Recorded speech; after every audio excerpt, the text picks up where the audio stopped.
Local news నేను తులసి ముందుగా headlines.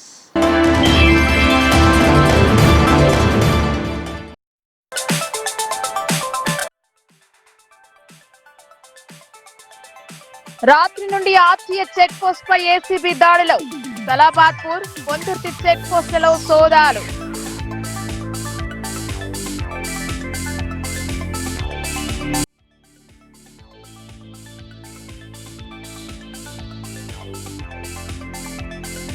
మద్యం దుకాణాల టెండర్ల గడువు పెంచుతూ నిర్ణయం. ఆదాయాన్ని పెంచుకునే ఆలోచనలో ప్రభుత్వం.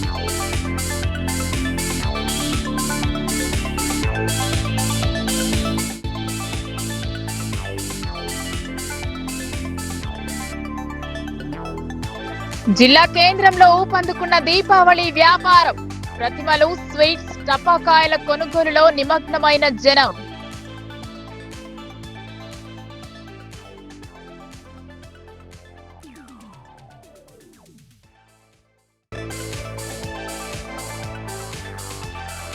పోలీసుల అదుపులో కానిస్టేబుల్ ను హతమార్చిన నిందితుడు. గాయాలు కావడంతో ఆసుపత్రిలో చికిత్స పొందుతున్న బాధితుడు.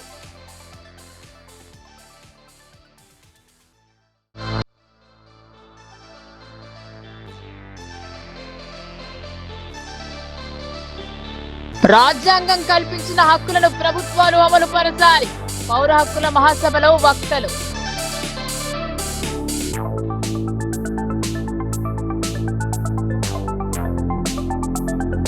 రెండు 2025-27 సంవత్సరం మద్యం దుకాణం టెండర్లకు ప్రభుత్వం ఆహ్వానించింది.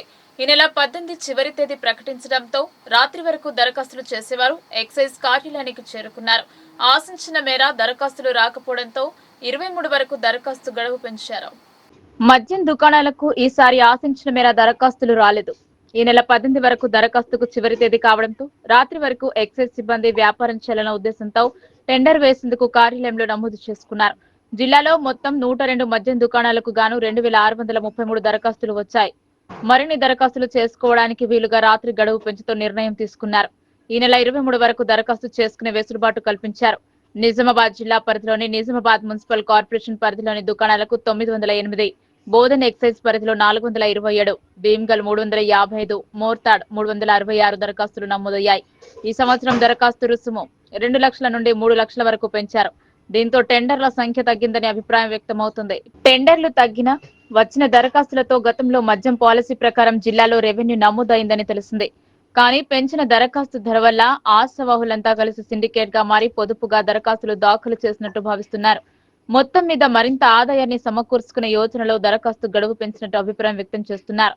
శనివారం రాత్రి వరకు మద్యం వ్యాపారం చేసేవారు పత్రాలతో పాటు డీడీలను అధికారులకు అందజేశారు. పాత పద్ధతి ప్రకారం 18తో దరఖాస్తుల ప్రక్రియ ముగిసి ఉంటే 23న లక్కీ డ్రా నిర్వహించేవారు. కానీ దరఖాస్తులకు గడువు పొడిగించడంతో 27న డ్రా నిర్వహిస్తున్నట్టు ఎక్సైజ్ అధికారులు ఒక ప్రకటనలో తెలిపారు. చివరి తేదీ అని ముందస్తుగా ప్రకటించడంతో ఎక్సైజ్ కార్యాలయం వద్ద రాత్రి పొద్దుపోయేంత వరకు సందడి కనిపించింది. ఎక్సైజ్ సూపరింటెండెంట్ మల్లారెడ్డి ఏర్పాట్లను పరిశీలించారు. దీపావళి పండుగకు వారం రోజుల నుండే గల్లీలలో టపాకాయలు మోతలు వినిపించేవి. కానీ ఈ సంవత్సరం ఆ శబ్దాల చప్పుడు వినిపించడం లేదు. పాలిటెక్నిక్ కళాశాల మైదానంలో వెలిసిన దుకాణాల వారు గిరాకీ లేక ఆశగా ఎదురు చూస్తున్నారు. దీపావళి అంటేనే బాణసంచ మోత, టపాకాయల ధ్వనుల మధ్య లక్ష్మీదేవిని ఆహ్వానిస్తారు. ప్రజలకు అనుగుణంగా ఉండే విధంగా ప్రతి సంవత్సరం పాలిటెక్నిక్ కళాశాల మైదానంలో దుకాణాలు వెలుస్తాయి. ఈ సంవత్సరం పండుగకు కొద్ది రోజుల ముందే దుకాణాలు వెలిసినా వారికి వ్యాపారం కరువైంది. దీనికి తోడు కేజీ సేల్ ఆఫర్ వీరి వ్యాపారాన్ని దెబ్బతీస్తోంది. కళాశాల మైదానంలో 50 దుకాణాలు వెలిసినా ఎక్కడ కూడా ఆదివారం మధ్యాహ్నం వరకు ఆశించిన గిరాకీ లేకుండా పోయింది. ఆదివారం సాయంత్రం గిరాకీ ఊపందుకునే అవకాశం ఉంటుందని వ్యాపారులు భావిస్తున్నారు. పర్యావరణ పరిరక్షణకు గాను గ్రీన్ దీపావళి పండుగ జరుపుకునేందుకు వ్యాపారులు అందుకు అనుగుణంగా టపాకాయల విక్రయం జరుపుతున్నారు. ఆదివారం మధ్యాహ్నం వరకు ఆశించిన వ్యాపారం లేకపోయినా సాయంత్రం నుండి సందడి పెరిగే అవకాశం ఉంటుందని భావిస్తున్నారు.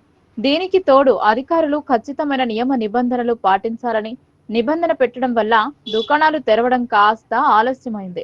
అయినా ప్రజలందరూ దీపావళి పర్వదినాన్ని సంతోషాల మధ్య జరుపుకోవడానికి ఉత్సాహంగా ఉన్నారు. పండగకి ఒక్కరోజు ముందు వ్యాపారం పెరుగుతుందని ఆశాభావం వ్యక్తం చేశారు క్రాకర్స్ అసోసియేషన్ అధ్యక్షులు సంతోష్. ముందస్తుగా మనకు ఇందూరు ప్రజలకు అందరికీ దీపావళి పండుగ శుభాకాంక్షలు. మన గ్రౌండ్లో ఇప్పటి వరకు అయితే అంత పెద్దగా వాళ్ళు రావడము, మన ప్రజలు రావడము వచ్చి కొనుగోలు చేయడం అనేది ఇప్పుడు జరుగుతలేదు. మరి ఈవినింగ్ వరకు వాళ్ళు వస్తారేమో అని మేము కూడా ఆశిస్తున్నాము. ఎందుకంటే గత సంవత్సరం పోల్చుకుంటే ఈ సంవత్సరం కొంచెం సేల్స్ తక్కువ ఉన్నాయి. సిచ్యువేషన్ ఎట్లా ఉంది అని అంటే మరి సక్సెస్ అవుతామా కామా అన్నట్టున్నది. కానీ ఎప్పటికీ మన ప్రజలు ఖచ్చితమైన ఆశీర్వాదం ఇస్తారని ఆలోచనలో ఉన్నాము, ఆశిస్తున్నాం కూడా. రేట్స్ కార్మికుల పొట్టగొడుతున్న దేశాయ్ బీడీ యాజమాన్యం ఆర్థిక దోపిడీని ఐక్యంగా ప్రతిఘటిద్దామని ఉర్దూ అకాడమీ చైర్మన్ తాహిర్ బిన్ హమ్దాన్ బీడీ కార్మిక ఫెడరేషన్ అధ్యక్షులు ఏఎస్ పోషెట్టి అన్నారు. ఆర్మూర్లోని కుమార్ నారాయణ భవన్ లో ఆదివారం నాడు తెలంగాణ ప్రగతిశీల బీడీ వర్కర్స్ యూనియన్ టీయూసీఐ ఆధ్వర్యంలో దేశాయ్ బ్రదర్స్ యాజమాన్యం ఇల్లీగల్ గా 1000 బీడీలకు 10 రూపాయలు తీసుకుని బలవంతంగా తినుబండారాలను అంటగడుతూ అమ్ముతున్న దానికి వ్యతిరేకంగా రౌండ్ టేబుల్ సమావేశం నిర్వహించారు. ఈ రౌండ్ టేబుల్ సమావేశంలో ఉర్దూ అకాడమీ చైర్మన్ తాహిర్ బిన్ హమ్దాన్, బీడీ కార్మిక ఫెడరేషన్ అధ్యక్షులు ఏఎస్ పోషెట్టి మాట్లాడుతూ దేశాయ్ యాజమాన్యం చట్ట వ్యతిరేకంగా కార్మికులను ఆర్థికంగా 10 రూపాయల చొప్పున కోట్ల డబ్బును దోపిడీ చేయడం దారుణమన్నారు. బీడీ పరిశ్రమలో బీడీలు చేయించకుండా తినుబండారాలను అమ్మడం ఏ కార్మిక చట్టాలు దేశాయ్ యాజమాన్యంకు అనుమతించాయని వారు ప్రశ్నించారు. దేశాయ్ యాజమాన్యమే కాకుండా ఏ బీడీ కంపెనీ అయినా కార్మికుల ఆర్థిక దోపిడీకి పాల్పడితే సహించేది లేదన్నారు. ఈ విషయంపై జిల్లా కలెక్టర్ తో పాటు కార్మిక శాఖ మంత్రి, లేబర్ కమిషనర్లకు ప్రతినిధి బృందముగా వెళ్లి ఫిర్యాదు చేసి దేశాయ్ బ్రదర్స్ ఆర్థికంగా దోచుకున్న డబ్బులు తిరిగి చెల్లించేలాగా చర్యలు తీసుకుంటామన్నారు. దేశాయ్ దోపిడీని సహించేది లేదని CPIML mass line Nizamabad rural Kamareddy సంయుక్త జిల్లా కార్యదర్శి వి ప్రభాకర్ ఈ సందర్భంగా హెచ్చరించారు. ప్రపంచంలో ఏ రంగంలో లేని విధంగా తక్కువ పడ్డ ముడి సరుకులు తుట్టి నింపడం కేవలం బీడీ పరిశ్రమలోనే చూస్తున్నామన్నారు. ఇప్పటికైనా దేశ యాజమాన్యం తమ అడ్డదారులు చేస్తున్న దోపిడీని నిలిపివేయాలని, 10 సంవత్సరాల నుండి వసూలు చేసిన 1000కి 10 రూపాయలు తిరిగి కార్మికులకు చెల్లించాలని ఆయన డిమాండ్ చేశారు. టీయూసీఐ జిల్లా అధ్యక్షులు ఎం ముత్తెన్న, విత్తనాభివృద్ధి చైర్మన్ అన్వేష్ రెడ్డి, మాజీ జడ్పీ చైర్మన్ విఠలరావు, ఏఐపీకేఎంఎస్ రాష్ట్ర ప్రధాన కార్యదర్శి పి రామకృష్ణ, ఏఐయుకేఎస్ రాష్ట్ర కార్యదర్శి బి దేవారం, సిఐటియు ప్రధాన కార్యదర్శి నూర్ జాన్, సిపిఎం జిల్లా కార్యదర్శి రమేష్ బాబు, టీయూసీఐ జిల్లా అధ్యక్షులు ఎం ముత్తెన్న, ప్రధాన కార్యదర్శి ఆర్ రమేష్, ఉపాధ్యక్షులు వి సత్యవ, కె రాజేశ్వర్, ఏఐటీయూసీ నాయకులు బాబురావు పాల్గొన్నారు.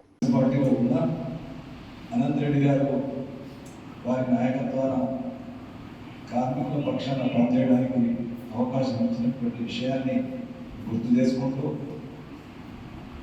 ప్రభాకర్ గారు కానీ, వేదిక మీద ఉన్నటువంటి సిపిఐ, సిపిఎం నాయకులు కానీ, మనకు సంబంధించినటువంటి నాయకులు కానీ అనేక పోరాటాల్లో మనకేమన్నా చిన్న చిన్న మనస్పర్ధలు ఉన్నా చివరకు కలిసికట్టుగా కార్మిక లోకానికి న్యాయం చేయడానికి పోరాడినటువంటి విషయాన్ని గుర్తు చేసుకుంటూ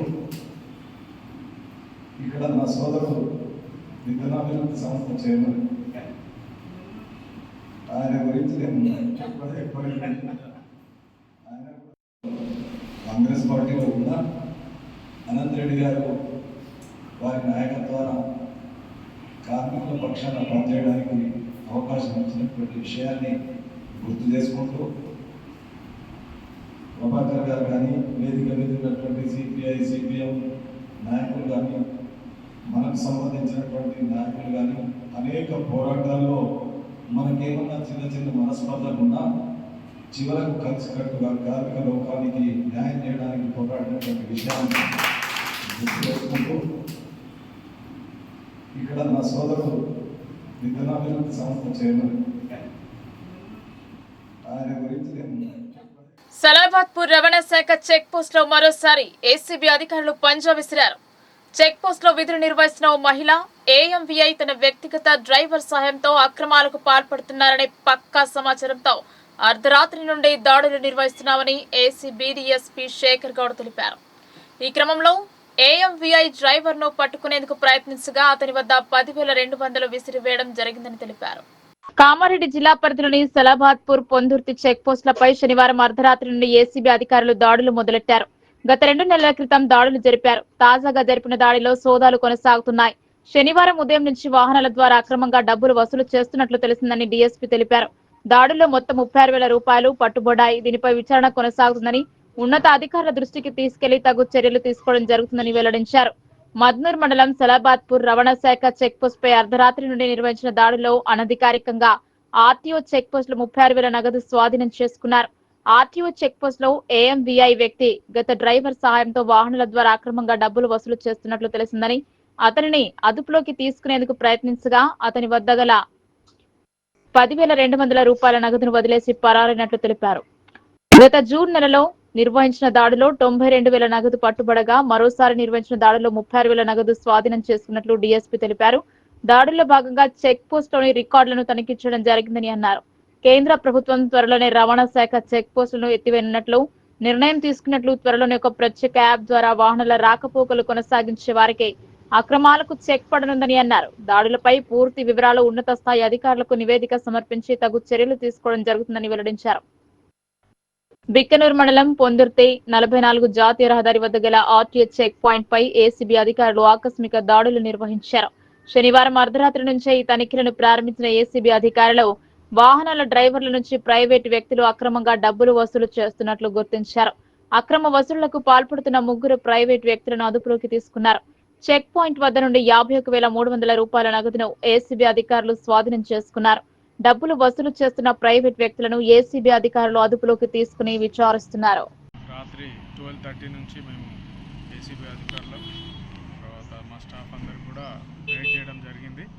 ఇక్కడ వచ్చేసరికి ఒక ఆయన శ్రీనివాస్ అనే ప్రైవేట్ వ్యక్తి, అతను ఏఎంవై రజని గారి డ్రైవరు, పక్క నుండి డబ్బులు వసూలు చేస్తూ ఉన్నాడు. అతని దగ్గర పట్టుకునేసరికి అతను డబ్బులు విసిరేసి పాడుకోవడానికి ట్రై చేశాడు. ఆ విసిరేసిన డబ్బులు చూస్తే 10,200 ఉన్నాయి. ఆయన నిన్న మార్నింగ్ నుంచి కూడా అది వసూలు చేస్తున్నారు.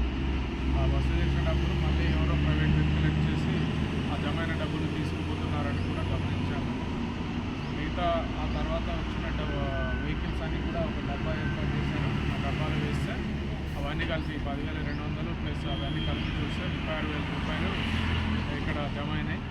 అంటే ఈ రోజువారీగా వాళ్ళు ఇదంతా వసూలు చేస్తున్నారు ఈ లారీల ద్వారా. ఇవన్నీ కూడా సీజ్ చేయడం జరిగింది. వారి వివరణ కోరడం జరిగింది. ఆ రిపోర్ట్ అంతా రెడీ చేసి గవర్నమెంట్ పంపించడం జరుగుతుంది. ఎవరైతే హెరింగ్ ఆఫీసర్స్ ఉన్నారో వారిపైన చర్యలు తీసుకోవడం జరుగుతుంది.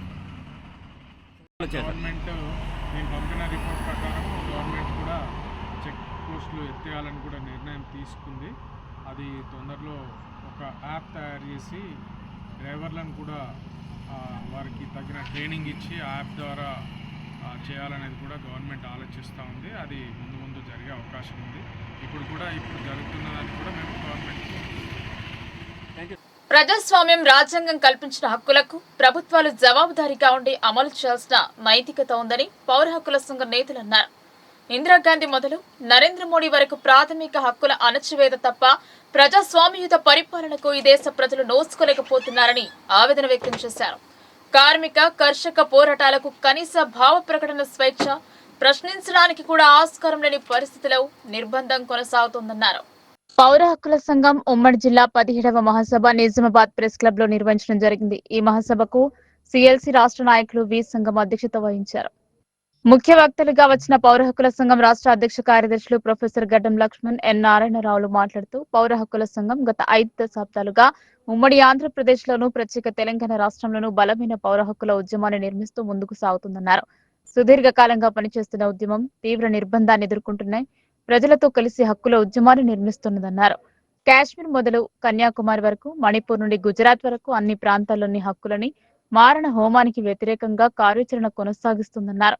ప్రభుత్వ వర్గాలు ప్రాంతం, జాతి, మతం, కులాల పేరుతో కొనసాగిస్తున్న అన్ని రూపాల్లోని అణచివేతను పౌర హక్కుల సంఘం ప్రశ్నిస్తోంది. ప్రజలకు అవగాహన కలిగిస్తోందన్నారు. హైకోర్టు న్యాయవాది సిఎల్సి రాష్ట్ర నాయకులు వి రఘునాథ్ మాట్లాడుతూ ప్రజాస్వామ్యం రాజ్యాంగం కల్పించిన హక్కులకు ప్రభుత్వాలు జవాబుదారీగా ఉండి అమలు చేయాల్సిన నైతికత ఉందన్నారు. కానీ ఇందిరాగాంధీ మొదలు నరేంద్ర మోడీ వరకు ప్రాథమిక హక్కుల అణచివేత తప్ప ప్రజాస్వామ్యయుత పరిపాలనకు ఈ దేశ ప్రజలు నోచుకోలేకపోతున్నారని ఆవేదన వ్యక్తం చేశారు. కార్మిక కర్షక పోరాటాలకు కనీస భావ ప్రకటన స్వేచ్ఛ ప్రశ్నించడానికి కూడా ఆస్కారం లేని పరిస్థితిలో నిర్బంధం కొనసాగుతుందన్నారు. ఒకవేళ హక్కు లేకపోతే సమానత్వ పోరాటాన్ని సాధించలేదు. ఈరోజు మీరు చూస్తున్నారు చాలా సీరియస్ గా బర్నింగ్ గా గత 10 రోజుల నుంచి ఓబీసీ రిజర్వేషన్లకు సంబంధించినటువంటి అంశం. సామాజిక న్యాయం అనేటటువంటిది ఇది ఒక ప్రజాస్వామిక హక్కు, రాజ్యాంగ హక్కు. కానీ ఈరోజు మీరు చూస్తున్నారు న్యాయ వ్యవస్థ కూడా ఈరోజు హైకోర్టే కావచ్చు, సుప్రీంకోర్టే కావచ్చు, తనకు తాను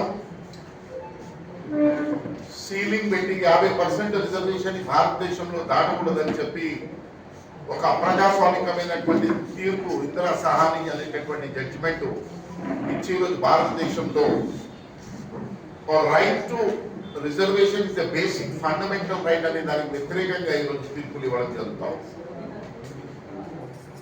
ఏదైతే భారత రాజ్యాంగంలో సోషల్లీ ఎడ్యుకేషనల్లీ బ్యాక్వర్డ్ కోసము రిజర్వేషన్ అనేటటువంటి అంబేద్కర్ తన కాన్స్టిట్యూషన్ డిబేట్ లో పెట్టినటువంటి ప్రధాన ఉద్దేశాన్ని ఈరోజు చాలా పకడ్బందీగా ఈరోజు దేశవ్యాప్తంగా ఆర్థిక పరమైనటువంటి ఎకనామికల్లీ వీకర్ సెక్షన్స్ అనేటటువంటి ఒక రిజర్వేషన్స్ 10% తీసుకొచ్చేటప్పుడు ఎలాంటి 50% సీలింగ్ అడ్డు రాలేదు, లేదు రిజర్వేషన్లు క్రీమీ లేయర్ ఇలాంటి రాజకీయ పార్టీలు క్రమంగా ఒక వర్షానుక్రమంగా మెల్లగానైనా సరే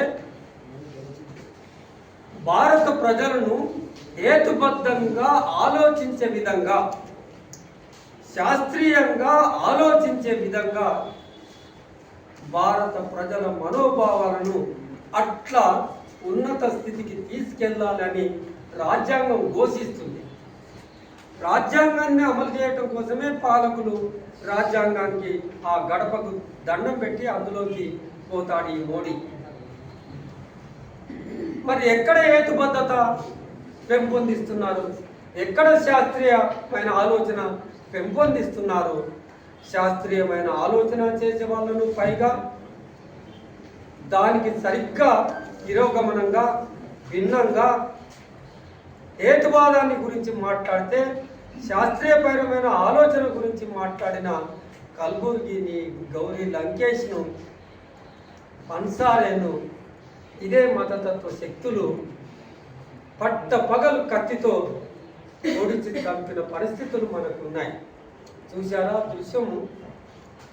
మా సంఘం ఒక తీవ్రమైన 4 కూడళ్ల మధ్యలో నిలబెట్టింది సమాజాన్ని మా అధ్యక్షుల వారు మొట్టమొదటి ప్రసంగంలో చెప్పి ఉన్నాడు. సమాజంలో పేరుకుపోయిన సమస్యలను పరిష్కరించదు, కానీ ఒక 4 రోడ్ల కూడలిలో నిలబెడుతుంది. ఈ జిల్లాలో ప్రత్యేకించి ఒక ప్రత్యామ్నాయ ప్రభుత్వం నడుస్తుంది. అక్కడ వాళ్ళు జనతర సర్కారు నడిపిస్తే నువ్వెట్లా నడిపిస్తావు జనతర సర్కారుని అని చెప్పి దాని మీద విరుచుకుపడి అది లేకుండా చేసింది భారత ప్రభుత్వం. కానీ ఈ జిల్లాలో గ్రామాభివృద్ధి విలేజ్ డెవలప్మెంట్ కమిటీ జిల్లా కేంద్రంలో కానిస్టేబుల్ ను హతమార్చి పారిపోయిన రియాజ్ అనే పాత నేరస్తుని పోలీసులు పట్టుకున్నారనే సమాచారం చక్కర్లు కొడుతోంది. హత్య ఘటన జరిగిన వెంబడి పోలీసులు అప్రమత్తమై 8 బృందాలను ఏర్పాటు చేసి నిందితుని కోసం గాలింపు చేపట్టారు. సిసిఎస్ లో కానిస్టేబుల్ గా విధులు నిర్వహిస్తున్న ప్రమోద్ ను శుక్రవారం రాత్రి వినాయక్ నగర్ లో కత్తితో దాడి చేసి హతమార్చిన విషయం తెలిసిందే. కానిస్టేబుల్ పై కత్తితో దాడి చేసి పరారీ అయిన రియాజ్ మోటార్ సైకిల్ పై పరారీ అయి 6వ పోలీస్ స్టేషన్ పరిధిలోని నిజాం సాగర్ కెనాల్ వద్ద వాహనాన్ని వదిలి అటవీ ప్రాంతంలోకి వెళ్లాడని గ్రహించిన పోలీసులు చివరకు ఆదివారం రియాజ్ ను పట్టుకున్నట్టు సమాచారం. కానీ పోలీసులు అధికారికంగా ధృవీకరించలేదు. రియాజ్ ఆచూకీ చెబితే వారికి 50,000 పారితోషికాన్ని ప్రకటించారు జిల్లా పోలీస్ బాస్. కానిస్టేబుల్ హతమార్చడంతో పోలీసులు ఈ కేసును ఛాలెంజ్ గా తీసుకున్నారు. ఆగస్టు మాసంలో కురిసిన వర్షానికి శ్రీకొండ మండల పరిధిలో కొండూరు కప్పలవాగు బ్రిడ్జి దెబ్బతింది. పంటలు నీట మునిగాయి, రోడ్లు ధ్వంసమయ్యాయి. వీటి మరమ్మతుకు రూరల్ ఎమ్మెల్యే భూపతి రెడ్డి నిధులు మంజూరు చేయించారని మండల కాంగ్రెస్ పార్టీ అధ్యక్షులు బాకరన్ రవి తెలిపారు. ఆగస్టు మాసంలో కురిసిన భారీ వర్షానికి మండల పరిధిలోని రోడ్లు, వంతెనలు, చెరువు కట్టలు ధ్వంసమయ్యాయి. వీటి మరమ్మతుకు రూరల్ ఎమ్మెల్యే భూపతి రెడ్డి ప్రత్యేక చొరవ చూపి నిధులు మంజూరు చేయించారని మండల కాంగ్రెస్ అధ్యక్షుడు రవి తెలిపారు. సిరికొండ మండలం కొండూరు కప్పలవాగు మీద నిర్మించిన బ్రిడ్జ్ కల్వర్ట్ భారీ వర్షానికి కొట్టుకుపోవడంతో సిరికొండ కొండూరు మార్గం పూర్తిగా నిలిచిపోయింది. ప్రయాణికులు, విద్యార్థులు, రైతులు తీవ్ర ఇబ్బందులు ఎదుర్కొన్నారు. కొంతమంది చిన్న వాల్గొట్ మీదుగా ప్రాణాలను పణంగా పెట్టి ప్రయాణించాల్సిన పరిస్థితి నెలకొంది. ఈ సమస్యను గమనించిన రూరల్ ఎమ్మెల్యే వెంటనే స్పందించి ఉన్నతాధికారులకు ప్రతిపాదనలు పంపడంతో ప్రభుత్వం అత్యవసరంగా నిధులు మంజూరు చేసింది. బ్రిడ్జ్ తాత్కాలిక మరమ్మతు పనులకు 53 లక్షలు, కల్వర్టు నిర్మాణానికి 7 లక్షలు విడుదల చేశారు. ఈ సందర్భంగా ప్రజల కష్టాన్ని గమనించి వెంటనే చర్యలు తీసుకున్న రూరల్ ఎమ్మెల్యేకి ధన్యవాదాలు తెలిపారు. ఈ కార్యక్రమంలో కాంగ్రెస్ నాయకులు ఎర్రన్న రవి, మల్లేష్, రాజారెడ్డి, దేగం సాయన, నర్సింగ్, సంతోష్, రమేష్ తదితరులు పాల్గొన్నారు. నిన్ననే మంజూరు చేయడం జరిగింది. మరి దానికి మా ఎమ్మెల్యే గారికి, ముఖ్యమంత్రి గారికి, ఈ రాష్ట్ర ప్రభుత్వానికి ధన్యవాదాలు చెప్తున్నాం. మరి ఆ కాపీ కూడా మీకు ఇస్తున్నాం. మరి దయచేసి ఇక్కడ సిరికొండ మండల ప్రజలు కూడా కొంచెం అర్థం చేసుకోవాలా. ఎందుకంటే ఆ రోడ్డు వేయాలంటే కూడా కొంచెం ఒక అర్థం చేసుకొని రానున్నటువంటి ఇప్పుడు మన ప్యాడీ చాలా అయింది కాబట్టి చాలా అవుతుంది మరొక 1 వీక్లో దాన్ని దృష్టిలో పెట్టుకొని మరి ఎమ్మెల్యే గారి దగ్గర నుండి స్వయాన అది వేయించడం మనందరికీ కూడా సంతోషం. మరి కొంచెం ఓపిక పట్టాల, అది వారం రోజుల్లో 4-5 రోజుల పని స్టార్ట్ అవుతుంది కాబట్టి అందులో పట్ల మనం కూడా కొంచెం ఓపిక ఉండి సహకరించాలా. మరి ఎందుకంటే ఇప్పుడు చెప్పేవాళ్ళు ఎంత చెప్తారు, మరి ఇలాంటిది విపత్తు ఎప్పుడు జరగలేదు. దాన్ని దృష్టిలో పెట్టుకుని కూడా ఇలా 60 లక్షలు అంటే మామూలు మాట కాదు. అది తాత్కాలిక మరమ్మతులే. మరి ఇంకా పూర్తిగా బ్రిడ్జి కోసం కావచ్చు, దానికోసం కావచ్చు, మరి ముఖ్యమంత్రి గారికి దృష్టికి తీసుకెళ్ళింది కాబట్టి ఎమ్మెల్యే గారు అవన్నీ కూడా త్వరలో ఇంకా మనకు అవుతాయి. ఇది ఈ వారం 10 మనకు పని చాలేసి ఒక 4-5 డేస్లో కంప్లీట్ చేస్తారు. దానివల్ల మనకు ప్యాడీ సెంటర్ కావచ్చు, బస్సులు కావచ్చు, సిరికొండ మండల హెడ్ క్వార్టర్కు మనకు పూర్తిగా అందుబాటులోకి వస్తుంది. మరి అదేవిధంగా మరి చిమ్మన్పల్లి నుంచి తాటిపల్లి వరకు మరి గత 10-15 సంవత్సరాల నుంచి చాలా మనకు ఇబ్బంది అవుతుంది. గతంలో కూడా మనకు అది శాంక్షన్ వచ్చినా కానీ పనులు చేయకపోవడం అది అట్లనే నిలిచిపోయింది. కావున మరి దానికి 2 కోట్ల రూపాయలు మనం మంజూరు చేయడం జరిగింది. దానికి కూడా అక్కడి ప్రాంతం ప్రజలు కూడా చాలా హర్షం వ్యక్తం చేశారు. మేము కూడా మన ఎమ్మెల్యే గారికి మండల శాఖ తరఫున కాంగ్రెస్ నాయకులందరం కూడా ఎమ్మెల్యే గారికి రుణపడి ఉంటాం. ఎందుకంటే మారుమూలమైన ప్రాంతం ఒక తాటిపల్లి గ్రామం. ఈ సిరికొండ మండలానికి 19 కిలోమీటర్ల దూరం ఉంటుంది.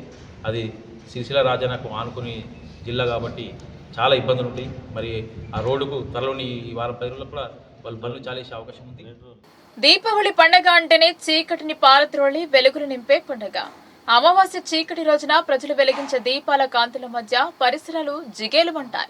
దీపాలను వెలిగించే ప్రతిమలు వివిధ రకాలుగా తయారు చేసి విక్రయం జరుపుతున్నారు. దీపావళిని అమావాస్య రోజున లక్ష్మీ పూజలు చేసి సంతోషాల మధ్య జరుపుకుంటారు.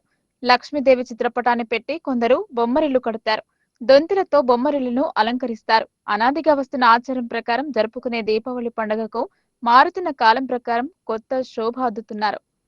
ప్రజల అభిరుచుల మేరకు దీపాలను వెలిగించే ప్రతిమలను మార్కెట్లో విక్రయిస్తున్నారు. వెరైటీగా కనిపించే ప్రతిమల కొనుగోలుపై ప్రజలు ఆసక్తి కనబరుస్తున్నారు. వరుస క్రమంలో పెట్టి దీపాలను వెలిగిస్తారు. అదే రీతిలో వెలుతురు బయటకు కనిపిస్తూ ప్రతిమ ఆకారాన్ని కనిపించే విధంగా వివిధ ఆకృతులలో తయారు చేసి విక్రయం జరుపుతున్నారు. వీటి కొనుగోలు పట్ల ప్రజలు మక్కువ కనబరుస్తున్నారు. ప్రతిమల కొనుగోలు ఊపందుకుంది. కొందరి వద్ద గత సంవత్సరం ప్రతిమలు ఉన్నా ఈ సంవత్సరం కొత్త ప్రతిమలను కొనుగోలు చేయడానికి ఆసక్తి చూపుతున్నారు. దీపాలను వెలిగించే ప్రతిమల క్రయ విక్రయాలు జోరందుకున్నాయి. దీంతో విక్రయదారులు సైతం సంతోషంగా ఉన్నారు. ఎప్పటికప్పుడు మార్కెట్లో ప్రజల అభిరుచులకు తగినట్టు సరికొత్త ఆకారాలలో ప్రతిమలను తయారు చేసి విక్రయం చేస్తున్నామని వ్యాపారి మాణిక్యం తెలిపారు. ఈ సీజన్లో మంచి గిరాకీ ఉందని చెప్పారు. దీపావళి పండుగకు కావలసిన అన్ని రకాల మట్టి ప్రతిమలను, బొమ్మరిల్లుకు కావలసిన దొంతులను విక్రయిస్తున్నామని చెప్పారు. దీపావళి అంటే కొత్త ఆర్థిక సంవత్సరంగా భావిస్తారు వ్యాపారులు. ప్రభుత్వ పరంగా మార్చి నుండి కొత్త ఆర్థిక సంవత్సరాన్ని మొదలవుతున్న అనాదిగా వస్తున్న ఆచారం ప్రకారం దీపావళి రోజున లక్ష్మీ పూజల అనంతరం కొత్తగా ఆర్థిక సంవత్సరాన్ని మొదలు పెడతారు. వ్యాపార సముదాయాల వారు పూలతో అలంకరించి విద్యుత్ బల్బుల వెలుగుల మధ్య ప్రత్యేకంగా సుందరంగా ముస్తాబు చేస్తారు. జిల్లాలో పూజ వనాలు చెప్పుకోదగ్గ స్థాయిలో లేకపోవడంతో పొరుగు ప్రాంతంపై ఆధారపడాల్సి వస్తుంది. అందులో భాగంగా పండగ అంటే చాలు వ్యాపారులు ధరలను కాస్త పెంచేస్తారు. అదే రీతిలో పూల ధరలు ఆకాశానంటాయి. సాధారణ రోజుల్లో ఉండే ధరలను పోలిస్తే పండగ రోజు మార్కెట్లో ధరలు మండిపోతున్నాయి. కుప్పలు కుప్పలుగా పూలను పోసి విక్రయాలు జరుపుతున్నారు. మామూలు రోజుల్లో లభించే ధర కంటే అధికంగా పండగ సీజన్ లో విక్రయించి క్యాష్ చేసుకుంటున్నారు వ్యాపారులు. దీపావళి మా ఇంటి మందులందరికీ నేను ఇక్కడ ఆరాచరస్ మల్టీప్లెక్స్ ఇక్కడ పండ్లు షాపు, పువ్వులు, పండ్లు, పూజ సామాగ్రి ఇవన్నీ మంచి క్వాలిటీ తీసుకొచ్చి మంచి ధరలకు అమ్ముతుంది. తక్కువ ధర కొత్తగా తీసుకొస్తాం. మట్టి పూలు అయితే డైరెక్ట్ ఫార్మర్ దగ్గర తీసుకొస్తాం మహారాష్ట్ర నుంచి. మిగిలిన సామాన్లు తీసుకుంటాం. పూజకు సామాన్లు తీసుకుంటే ఇక్కడ తక్కువ రేటే ఇస్తాం. ఇంకా మార్కెట్ కంటే 5 రూపాయలు తక్కువ ఇస్తాం. మంచిగా ఇస్తాం. ఇంకా ఈ పూలు కూడా పూలు కానీ గులాబీ పూలు కానీ మీరు చూడొచ్చు. ఇట్లా మనకు ఆడ కూడా దొరుకుతాయి. మార్కెట్లో కూడా దొరుకుతుంది. ఇంత ఫ్రెష్ నేను తీసుకొస్తున్నాను. 10 రూపాయలు అక్కడ ఎక్కువ పెట్టిన సరే తీసుకొస్తున్నాను. ధర్మం కోసం చేస్తున్నది. అంతా నాకు సపోర్ట్ చేయాలా, ఇక్కడ రావాలా. ధరలు కూడా మినిమం మ్యాక్సిమం దీపావళి అంటే టక్కున గుర్తొచ్చే పిండి వంటకం సేమియా. ఇందులో పలు రకాలు పేనీలు, సేమియా కొనుగోలు జరపడంతో పాటు దీపావళి పూజలకు కావలసిన ప్రసాద నైవేద్యం కోసం మురమురలు, స్వీట్స్ కొనుగోలులో వ్యాపారులు బిజీగా మారారు. దీపావళి పండుగకు కావలసిన స్వీట్స్, పిండి వంటలు, అనతి వస్తున్న ప్రసాద పేలాలు మార్కెట్లో విక్రయం జరుపుతున్నారు. వ్యాపార సముదాయాలతో పాటు సాధారణంగా ఇండ్లలో సైతం ఎంతో నిష్ఠతో ఇళ్లలో పూజలు జరుపుతారు. వేకువజామునే స్నానమాచరించి పండుగ ప్రత్యేక వంటకం సేగలు, పేనీలను ఆరగిస్తారు. పలు రకాల స్వీట్లను ప్యాకింగ్ చేసి స్నేహితులు, సన్నిహితులకు పంపిణీ చేస్తూ పండుగ శుభాకాంక్షలు తెలుపుతారు. దీంతో మార్కెట్లోని స్వీట్స్ దుకాణాల వద్ద సందడి కనిపించింది. అలాగే పిండి వంటలు విక్రయించే దుకాణాల వద్ద సైతం రద్దీ కనిపించింది. దీనికి తోడు పూజకు ఉపయోగించే వస్తువులు, ప్రసాద దుకాణాల వద్ద పూర్తి సందడిగా మారింది. మొత్తం మీద జిల్లాకు దీపావళి శోభ సంతరించుకుంది. శుభాకాంక్షలు అందరికీ తెలియజేస్తున్న జనభావంగా అందరికీ ఉద్యోగిస్తున్నాను. శుభాకాంక్షలు. నేను వచ్చేసి నిజామాబాద్ మట్టిలో మాణిక్యం మాట్లాడుతున్నాను. అందరూ వచ్చేసి ప్రమిదలు రకరకాలు తెస్తున్నారు. రాజస్థాన్ నుంచి పాండిచేరి నుంచి రకరకాలు పోతున్నాయి. కానీ మన వచ్చిన చేసిన ఈ వృత్తి కళాకారులకు విలువ లేకుంటే మిషన్ మీద చేసిన దానికి ప్రాతినిధ్యం చూస్తారు జనం. మన దగ్గర చేసిన దానికి విలువ తగ్గిపోయింది, బయట వచ్చిన దానికి ఎక్కువ విలువ ఇస్తారు జనాలు. అందుగురించి ఇది వ్యాపారం అనేది పడిపోయింది. అందుకోసం నేను చేయటం లేదు. రకరకాలు చేస్తాను కానీ ఎన్ని చేస్తాను దానికి విలువ ఇస్తలేరు కాబట్టి, పైసలు వస్తలేదు కాబట్టి నేను చేస్తలేను. తెచ్చిందే కొన్ని పిల్లలతో చేయించి నేను చేస్తున్నాను. నేను చేసిన దానికి విలువ ఇస్తలేదు కాబట్టి నేను చేస్తలేను. నేను రాజస్థాన్ నుంచి, పాండిచేరి నుంచి, అక్కడి నుంచి చేస్తున్నాను. అవి ఏదో రెడీమేడ్ తెచ్చి అమ్ముకొని పైసలు చేసుకొని వెళ్ళిపోతుంది. నిజామాబాద్లో కరువు అయిపోయింది. ఇలా అది మామూలుగా నడుస్తున్నది. ఏ విధంగా రుచి వెళ్ళిపోయింది. పండుగ రుచి లేకుండా అయిపోయినది. వార్తలు ముగించే ముందు హెడ్లైన్స్ మరోసారి.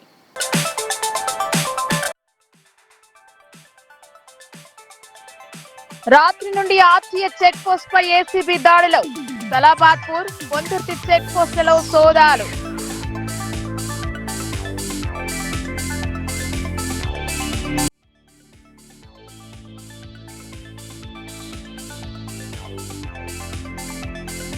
మద్యం దుకాణాల టెండర్ల గడువు పెంచుతూ నిర్ణయం.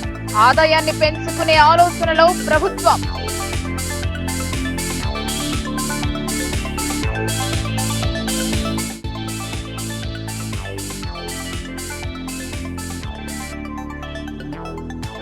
జిల్లా కేంద్రంలో ఊపందుకున్న దీపావళి వ్యాపారం. ప్రతిమలు, స్వీట్స్, టపాకాయల కొనుగోలులో నిమగ్నమైన జనం.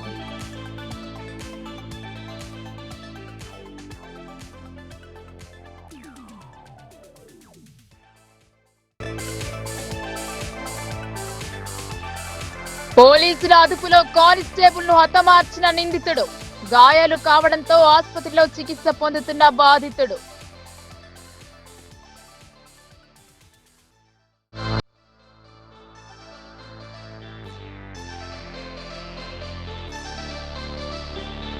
రాజ్యాంగం కల్పించిన హక్కులను ప్రభుత్వాలు అమలు పరచాలి. పౌర హక్కుల మహాసభలో వక్తలు.